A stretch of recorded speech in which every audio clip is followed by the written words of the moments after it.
So hi friends, ನಮಸ್ತೆ. ನಾನು ನಿಮ್ಮ ವಿಜಯನಗರ ಆರ್ಮಿ ಅಫಿಷಿಯಲ್ ಅಡ್ಮಿನ್. ಇವತ್ತು ಅಗ್ನಿವೀರ ಇಂಡಿಯನ್ ಆರ್ಮಿ ಅಪ್ಲಿಕೇಶನ್ ಯಾವಾಗ ಬಿಡ್ತಾರೆ ಅನ್ನೋದನ್ನು ನೋಡ್ತಾ ಹೋಗೋಣ. ಆಲ್ಮೋಸ್ಟ್ ಭಾಳಷ್ಟು ಜನ ಕಮೆಂಟ್ ಮಾಡಿ ಕೇಳ್ತಾ ಇದ್ರಿ ಹಾಗೂ ಮೆಸೇಜ್ ಕೂಡ ಮಾಡಿದ್ರಿ.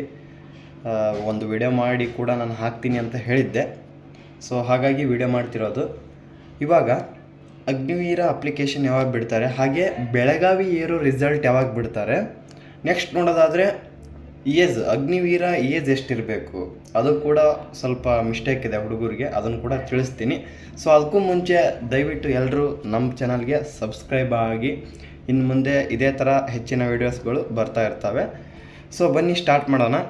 ಅಗ್ನಿವೀರ ಅಪ್ಲಿಕೇಶನ್ ಸ್ಟಾರ್ಟಿಂಗ್ ಯಾವಾಗ ಆಗುತ್ತೆ ಅನ್ನೋದನ್ನು ಫಸ್ಟ್ ನೋಡ್ತಾ ಹೋಗೋಣ. ಮೊದಲನೇದಾಗಿ ಹೇಳಬೇಕಪ್ಪ ಅಂದರೆ ಹೋದ ವರ್ಷ ಅಂದರೆ 2024ರಲ್ಲಿ ಏನು ಮಾಡಿದ್ರಪ್ಪ ಅಂದರೆ ಜನವರಿಗೆ ಒಂದು ನೋಟಿಸ್ ಜಾರಿಗೆ ಮಾಡಿದ್ರು. ಅವರು ಜಾಯಿನ್ ಇಂಡಿಯನ್ ಆರ್ಮಿ ವೆಬ್ಸೈಟ್ ಅಂದ್ರೆ ಒಂದು ನೋಟಿಸ್ ಜಾರಿಗೆ ಮಾಡಿದರು. ಏನು ನೋಟಿಸಪ್ಪ ಅಂದರೆ February 2nd week Agniveer online registration start ಆಗುತ್ತೆ ಅಂತಂದೇಳಿ ಒಂದು ನೋಟಿಸ್ ಜಾರಿಗೆ ಮಾಡಿದ್ರು. ಹಾಗೆ ಅದಕ್ಕೆ ತಕ್ಕಂಗೆ ಅವರು ನೋಟಿಸ್ ಜಾರಿಗೆ ಮಾಡಿ ಫೆಬ್ರವರಿ 2nd ವೀಕ್ ಅಪ್ಲಿಕೇಶನ್ ಕೂಡ ಸ್ಟಾರ್ಟ್ ಮಾಡಿದರು. ಮಾರ್ಚ್ 22ಕ್ಕೆ ಅಪ್ಲಿಕೇಶನ್ ಎಂಡ್ ಆಯಿತು. ಬಟ್ ಈ ವರ್ಷ ಯಾಕೋ ಸ್ವಲ್ಪ ಲೇಟ್ ಆಗಿದೆ. ಅದು ಏನಂತ ನಾವು ಕೂಡ ಹೇಳೋಕ್ಕಾಗಲ್ಲ, ರೀಸೆಂಟಾಗಿ ಆರ್ಮಿ ಒಳಗಿದ್ದವ್ರು ಕೂಡ ಹೇಳೋಕ್ಕಾಗಲ್ಲ. ಯಾಕಂದರೆ ಅದರದ್ದೇ ಆಗಿರ್ತಕ್ಕಂಥ ರೂಲ್ಸ್ ಆ್ಯಂಡ್ ರೆಗ್ಯುಲೇಷನ್ಸ್ ಇರುತ್ತೆ.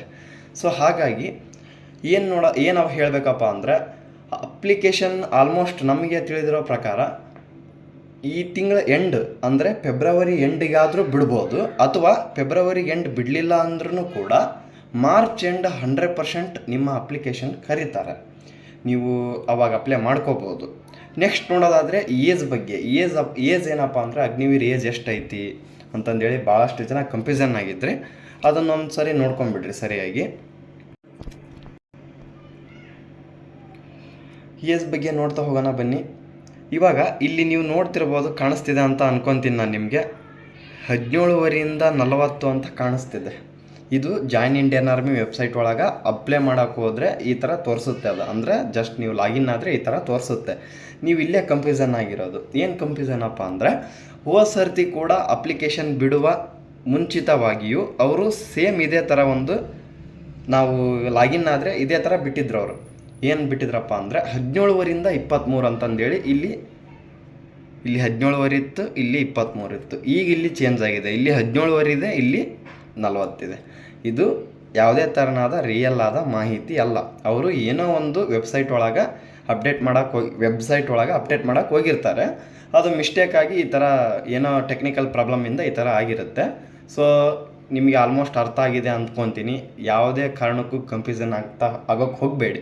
ಯಾಕಂದರೆ 17 to 40 ಏಜ್ ಕರೆದ್ರೆ ಆಲ್ಮೋಸ್ಟ್ ಎಲ್ಲರೂ ಕೂಡ ಅಪ್ಲೈ ಮಾಡಿ, ಎಲ್ಲರೂ ಕೂಡ ಆಲ್ಮೋಸ್ಟ್ ಮತ್ತೆ ಕಾಂಪಿಟೇಷನ್ ಹೆಚ್ಚಿಗೆ ಆಗುತ್ತಾ ಹೋಗುತ್ತೆ. ಹಾಗಾಗಿ ಆ ಥರ ಏನಾಗಲ್ಲ. 17 to 21 ಏಜ್ ಇದ್ದವ್ರು ಮಾತ್ರ ಇದಕ್ಕೆ ಅಪ್ಲೈ ಮಾಡೋಕ್ಕೆ ಸಾಧ್ಯ. ಇದು ಯಾವುದೇ ರೀತಿಯಾದ ಫೇಕ್ ಮಾಹಿತಿ ಅಲ್ಲ, ರಿಯಲ್ ಆಗಿ ಹೇಳ್ತಿದ್ದೀವಿ.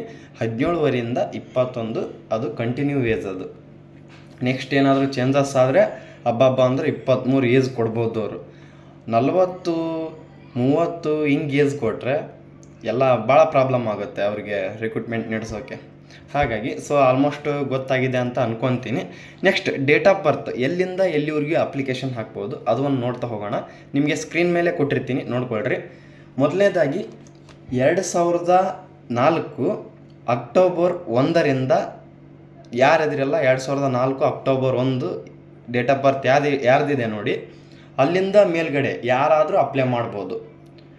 2004 10ನೇ ತಿಂಗಳ 1ನೇ ತಾರೀಕು ಇದ್ರ ಮೇಲ್ಗಡೆ ಯಾರಿದಿರಲ್ಲ ಎಲ್ಲರೂ ಕೂಡ ಅಪ್ಲೈ ಮಾಡ್ಬೋದು. ಸೊ ಇದು ಮಾತ್ರ ಕನ್ಫರ್ಮ್ ಡೇಟು.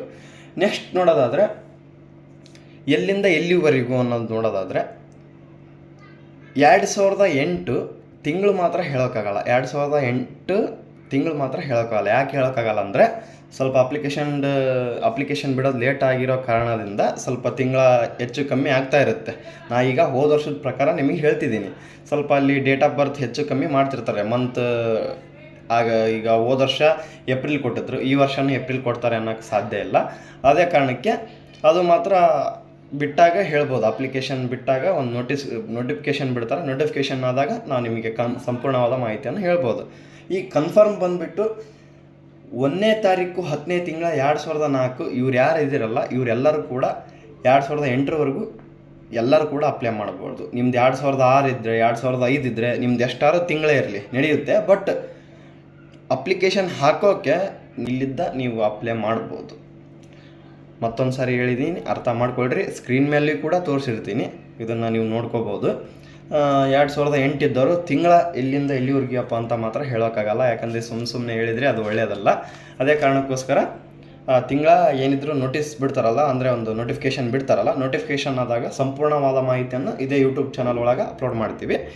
ನೆಕ್ಸ್ಟ್ ನೋಡೋದಾದ್ನಪ್ಪ ಅಂದರೆ ಬೆಳಗಾವಿ ಇರೋ ರಿಸಲ್ಟ್ ಯಾವಾಗ ಬಿಡ್ತಾರೆ. ಬೆಳಗಾವಿ ಇರೋ ರಿಸಲ್ಟ್ ಬಂದುಬಿಟ್ಟು ಸ್ವಲ್ಪ ತಿಳಿದ ಮಾಹಿತಿ ಪ್ರಕಾರ ಏಪ್ರಿಲ್ ಎಂಡ್ ಒಳಗಡೆ ನಿಮ್ಮ ಬೆಳಗಾವಿ ಇರೋ ಫೈನಲ್ ರಿಸಲ್ಟ್ ಬಿಡ್ತಾರೆ. ಅದನ್ನು ಕೂಡ ನೀವು ನೋಡ್ಕೋಬೋದು. ಆಲ್ಮೋಸ್ಟ್ ಅಲ್ಲೇ 1 ತಿಂಗಳ 2 ತಿಂಗಳ ಡಿಲೇ ಆಗ್ಬೋದು. ನೆಕ್ಸ್ಟ್ ಇಲ್ಲ ಅಂದ್ರೂ ಅಮ್ಮಮ್ಮ ಅಂದ್ರೂ ಏಪ್ರಿಲ್ ಎಂಡ್ ಒಳಗೆ 100% ಬಿಡ್ಬೋದು. ಆಮೇಲೆ ನೆಕ್ಸ್ಟ್ ನೋಡ್ತಾ ಹೋಗೋಣ. ಒಂದೇನಪ್ಪ ನಮಗೆ ಮಾಹಿತಿ ಸಿಕ್ಕಿರೋ ಪ್ರಕಾರ ಅಗ್ನಿವೀರ ಅಪ್ಲಿಕೇಶನ್ ಒಳಗೆ ಈ ಸರ್ತಿ 2 ಅಪ್ಲಿಕೇಶನ್ ಹಾಕ್ಬೋದು ಅನ್ನೋದು ಸ್ವಲ್ಪ ಮಾಹಿತಿ ಸಿಕ್ಕೈತಿ. ಅದು ಕನ್ಫರ್ಮ್ ಅಂತ ಹೇಳೋಕ್ಕಾಗಲ್ಲ. ಅಪ್ಲಿಕೇಶನ್ ಬಿಟ್ಟಾಗ ಒಂದು ನೋಟಿಸ್ ಬಿಡ್ತಾರಂತ ಹೇಳಿದ್ದೀನಲ್ವ, ಆವಾಗಲೇ ಕನ್ಫರ್ಮ್ ಆಗೋದು. ಈಗ ಸದ್ಯಕ್ಕೆ ನೋಡೋದಾದರೆ ಆಲ್ಮೋಸ್ಟ್ ತಿಳಿದಿರೋ ಪ್ರಕಾರ ಅಗ್ನಿವೀರ ಆರ್ಮಿ ಒಳಗೆ 2 ಅಪ್ಲಿಕೇಶನ್ ಯಾವುದಪ್ಪ ಅಂದರೆ, ಒಂದು ನೀವು ಅಗ್ನಿವೀರ GDನ ಹಾಕ್ಬೋದು, ಹಾಗೆ ಟ್ರೈಡ್ಮನ್ ಕೂಡ ನೀವು ಅಪ್ಲಿಕೇಶನ್ ಹಾಕ್ಬೋದು. 2 ಹಾಕಿ ಇಲ್ಲಿ ನೀವು ಅಗ್ನಿವೀರ GD ಎಕ್ಸಾಮ್ ಫೇಲ್ ಆದ್ರೂ ಅಗ್ನಿವೀರ GD ಮಾಡ್ಕೊಳಕ್ಕಾಗಲಿಲ್ಲ ಅಂದ್ರೂ ಅಗ್ನಿವೀರ ಟ್ರೈಡ್ಮನ್ ಮಾಡ್ಕೋಬೋದು. ಈ ಥರ ನಿಮಗೆ ಒಳ್ಳೆ ಇದಾಗುತ್ತೆ. ಅದು ಏನಾದರೂ ಕನ್ಫರ್ಮ್ ಆದರೆ ಆಲ್ಮೋಸ್ಟ್ ನೋಡೋಣ, ನೋಟಿಸ್ ಬಿಟ್ಟಾಗ ನಮ್ಗೆ ಗೊತ್ತಾಗೇ ಆಗುತ್ತೆ. 2 ಬಿಟ್ಟರೆ ಒಳ್ಳೆಯದು, ಹುಡುಗರಿಗೂ ಸ್ವಲ್ಪ ಹೆಲ್ಪ್ ಆಗುತ್ತೆ. ಲಾಸ್ಟ್ ಸ್ಟೇಜ್ ಇದ್ದವ್ರಿಗೆ ಇದರಲ್ಲಿ ಮಾಡ್ಕೋಬೋದು, ಅದರಲ್ಲಿ ಮಾಡ್ಕೋಬೋದು. ಇದು ಯಾವುದೇ ಥರನಾದ ಕನ್ಫರ್ಮ್ ಮಾಹಿತಿ ಅಲ್ಲ, ಜಸ್ಟ್ ಒಂದು ಸಿಕ್ಕಿರೋ ಒಂದು ಕ್ಲೂ ಇದು. ಅದೇ ಕಾರಣಕ್ಕೆ ಇದನ್ನು ಹೇಳಿದ್ದು. ಆಲ್ಮೋಸ್ಟು ಎಲ್ರಿಗೂ ವಿಡಿಯೋ ಅರ್ಥ ಆಗಿದೆ ಅಂತ ಅನ್ಕೊತೀನಿ, ಭಾವಿಸ್ತೀನಿ. ದಯವಿಟ್ಟು ಪ್ರತಿಯೊಬ್ಬರು ವಿಡಿಯೋನ ಸಬ್ಸ್ಕ್ರೈಬ್ ಮಾಡಿರಿ, ನಿಮ್ಮ ಫ್ರೆಂಡಿಗೆ ಶೇರ್ ಮಾಡಿರಿ. ಯಾವುದೇ ಥರನಾದ ಫೇಕ್ ಮಾಹಿತಿಗಳು ಈ ವಿಡಿಯೋ ಒಳಗೆ ಆಯಿತು, ಈ ಪೋಸ್ಟ್ ಒಳಗಾಯಿತು, ಯಾವುದೇ ಥರನಾದ ಎಡಿಟ್ ಮಾಡಿ ನಾವು ಬಿಡೋಕ್ಕೂ ಹೋಗಲ್ಲ, ಅಪ್ಲೋಡ್ ಮಾಡೋಕ್ಕೂ ಹೋಗಲ್ಲ. ಸೊ ದಯವಿಟ್ಟು ಎಲ್ಲರೂ ಸಬ್ಸ್ಕ್ರೈಬ್ ಆಗಿ, ಹಾಗೆ ನಿಮ್ಮ ಫ್ರೆಂಡ್ಗೆ ಕೂಡ ಶೇರ್ ಮಾಡಿರಿ. ಸೊ ನಮಸ್ತೆ, ಜೈ ಹಿಂದ್.